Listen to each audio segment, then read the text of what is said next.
Sexual reproduction in flowering plants. पुष्पीय पादपों में लैंगिक जनन। Sexual reproduction in flowering plants. Sexual reproduction in flowering plants. अब एंजियोस्पर्म ही एकमात्र ऐसा वर्ग है जिसमें पुष्पीय पादप लैंगिक जनन करते हैं, और ट्रू जो सेक्सुअल रिप्रोडक्शन होता है वो केवल और केवल एंजियोस्पर्म में होता है। Sexual reproduction in flowering plants. पुष्पीय पादपों में लैंगिक जनन।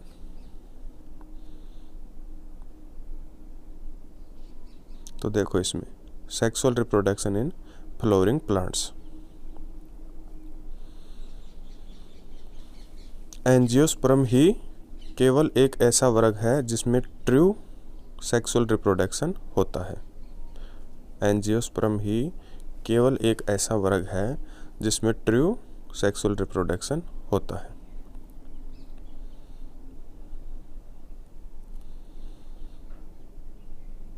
तो एंजियोस्पर्म में हो जाएगा ट्रू सेक्सुअल रिप्रोडक्शन,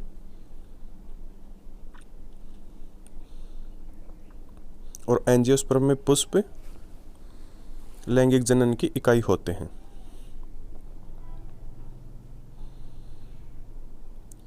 एंजियोस्पर्म में एक तो क्या होता है, ट्रू फ्लावर होते हैं, वास्तविक पुष्प होते हैं,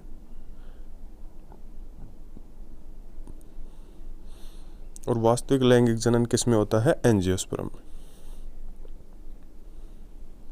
ट्रू फ्लावरिंग प्लांट्स। वास्तविक पुष्पीय पादप किसमें होते हैं, जिसमें जायांग, पुंकेसर, बाह्य दल और दलपुंज आसानी से डिवाइड हों। ट्रू फ्लावरिंग प्लांट्स होते हैं एंजियोस्पर्म, और ट्रू सेक्सुअल रिप्रोडक्शन भी इन्हीं में होता है।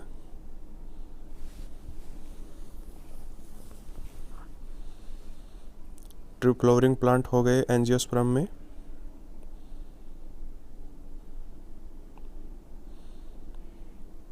एंजियोस्पर्म में पुष्प यूनिट ऑफ सेक्सुअल रिप्रोडक्शन होता है, लैंगिक जनन की इकाई होते हैं।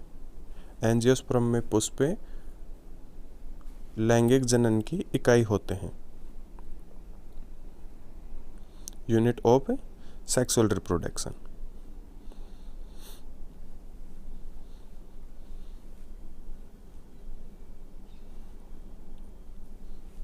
Unit of sexual reproduction. तो यहाँ अपन ने पुष्पीय पादपों में लैंगिक जनन में अधिकांश अध्ययन एंजियोस्पर्म पादपों का किया जाएगा। प्रोफेसर पंचानन माहेश्वरी भारत में पादप भ्रूणिकी के जनक हैं। भारतीय पादप भ्रूणिकी के जनक कौन हैं? प्रोफेसर पंचानन माहेश्वरी, और इनके द्वारा लिखित पुस्तक an introduction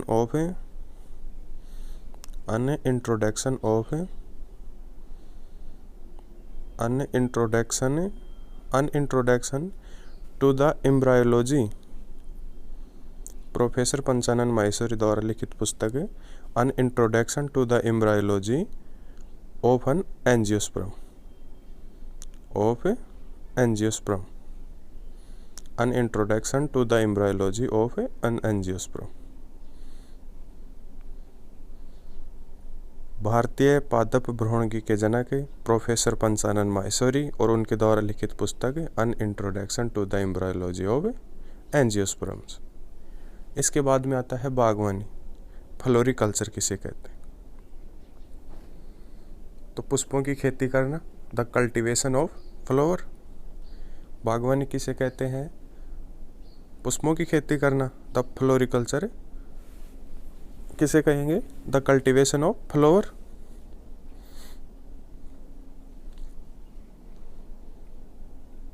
the cultivation of flower.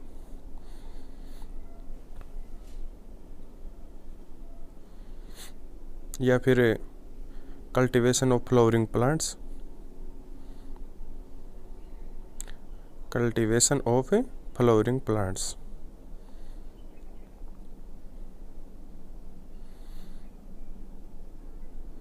Cultivation of flowering plants,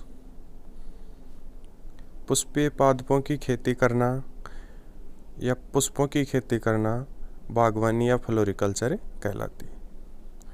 the cultivation of flower या फिर कल्टीवेशन ऑफ फ्लावरिंग प्लांट्स पुष्प कृषि कहलाती है। बागवानी किसे कहेंगे? द कल्टीवेशन ऑफ फ्लावर, पुष्पों की खेती करना या पुष्पीय पादपों की खेती करना फ्लोरिकल्चर कहलाती है। अब फ्लावर में देखो कि जायांग कहाँ पर पाया जाता है, सेपल, कार्पल।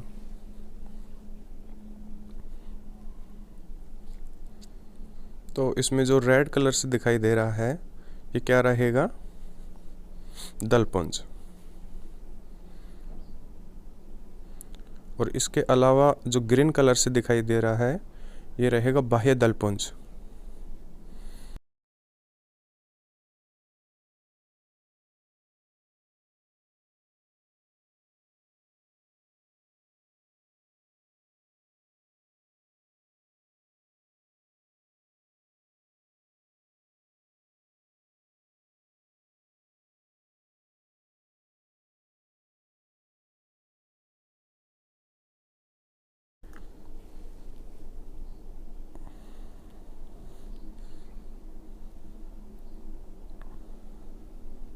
ये स्टिग्मा हो जाएगी, वर्तिकाग्र।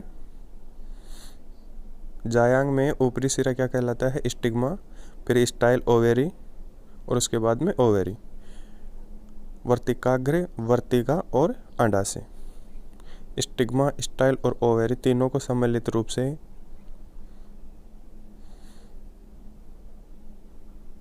कार्पल या पिस्टिल कहते हैं। स्टिग्मा, स्टाइल और ओवेरी को सम्मिलित रूप से कार्पल या पिस्टिल कहते हैं।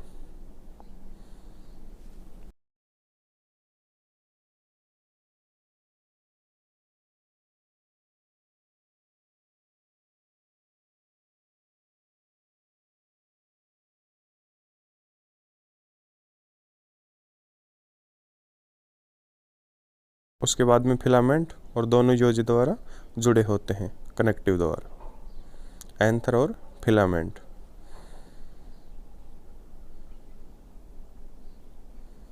एंथर बाइलोब्ड होता है, दोनों को सम्मिलित रूप से स्टेमन कहेंगे, पुंकेसर। एंथर और फिलामेंट्स दोनों कनेक्टिव द्वारा जुड़े रहते हैं, सम्मिलित रूप से स्टेमन कहेंगे।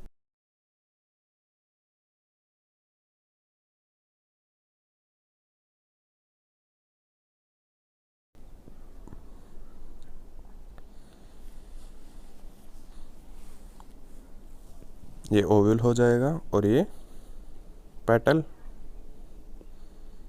दलपुंज और ये बाह्य दलपुंज सेपल। पेटल और सेपल को सम्मिलित रूप से एसेसरी ऑर्गन कहते हैं, सहायक अंग। स्टेमन और कार्पल तो मेन ऑर्गन हो जाते हैं किसी भी पुष्प के, और बाह्य दलपुंज और दलपुंज सहायक अंग होते हैं जो कि पुष्पासन से जुड़े होते हैं।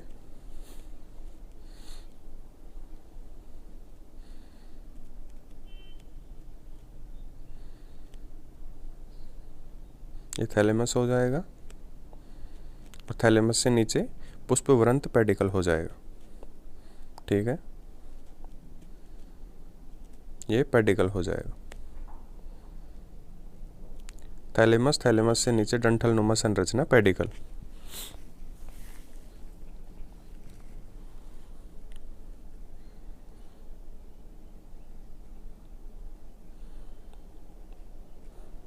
ठीक है, तो एक पुष्प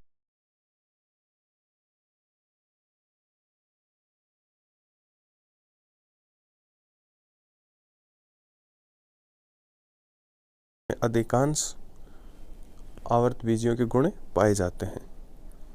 इजीली उपलब्ध होता है, कैप्सुला इजीली उपलब्ध होता है,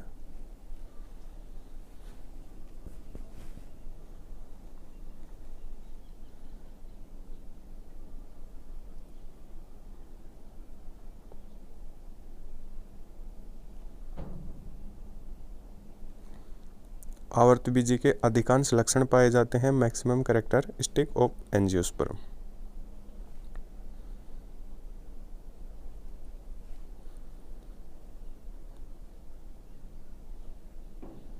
इसके अलावा सर्दियों में कैप्सुला खरपतवार के रूप में पाया जाता है। सर्दियों में कैप्सुला खरपतवार के रूप में पाया जाता है। आसानी से उपलब्ध होता है। एंजियोस्पर्म के अधिकांश लक्षण पाए जाते हैं। इन विंटर सीजन खरपतवार के रूप में कैप्सुला पाया जाता है।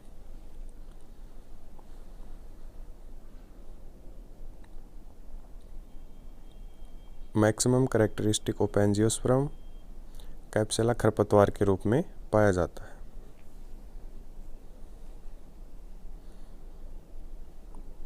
इसके अलावा कैप्सुला स्पोरोफाइट होता है, बीजाणुत्विद।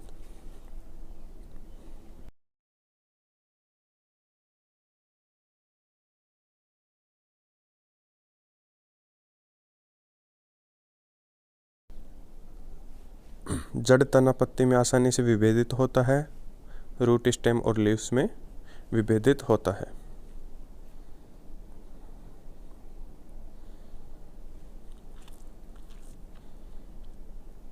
रूट, स्टेम और लीव्स में विभेदित होता है।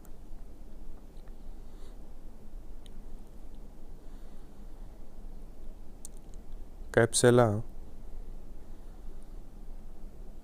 माइक्रोस्पोर और मेगा स्पोर पाए जाते हैं। लघु बीजाणु और दीर्घ बीजाणु।